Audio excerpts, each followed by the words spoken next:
আসসালামু আলাইকুম প্রিয় দর্শক শ্রোতা, আপনারা সবাই কেমন আছেন? আশা করি সবাই ভালো আছেন। তো অনেকদিন বিরতির পরে আপনাদের সামনে নতুন একটি ভিডিও নিয়ে আসলাম।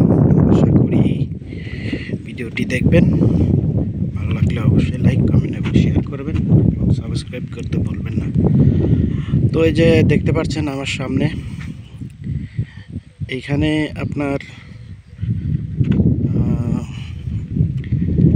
চাষ করা হয়েছে। তো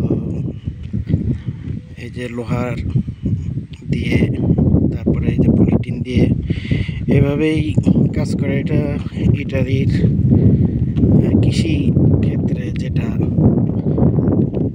লাগে সেগুলোই আর কি। তো এর উপর দিয়ে আপনার পলিথিন বসবে, পলিথিন দিয়ে ঘেরা হবে। পরে আপনার এই যে লাইন দেখতেছেন না, এই লাইন দিয়ে আপনার বিভিন্ন ধরনের চারা লাগাবে।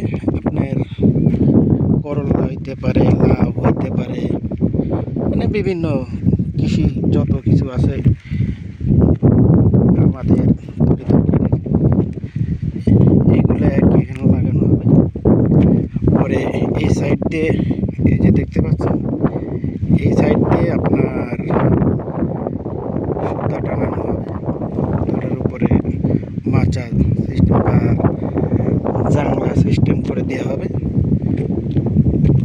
তো গাছগুলো বেয়ে বেয়ে উপরে থেকে উঠবে।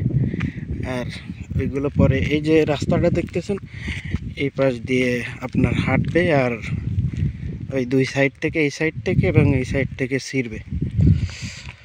তো এই দেখেন, বিশাল বড় একটা ক্ষেত, এখানে কেবল কাজ শুরু হচ্ছে। তো আমরা এখানে কাজ করতেছি, তো ভাবলাম একটু আপনাদের সঙ্গে শেয়ার করি। তো আশা করি আপনাদের ভিডিওটি ভালো লাগছে। আরও কিছু জানার এবং বোঝার থাকলে কমেন্ট করবেন। তো ভালো থাকবেন বন্ধুরা, আল্লাহ হাফেজ। আজকের মতো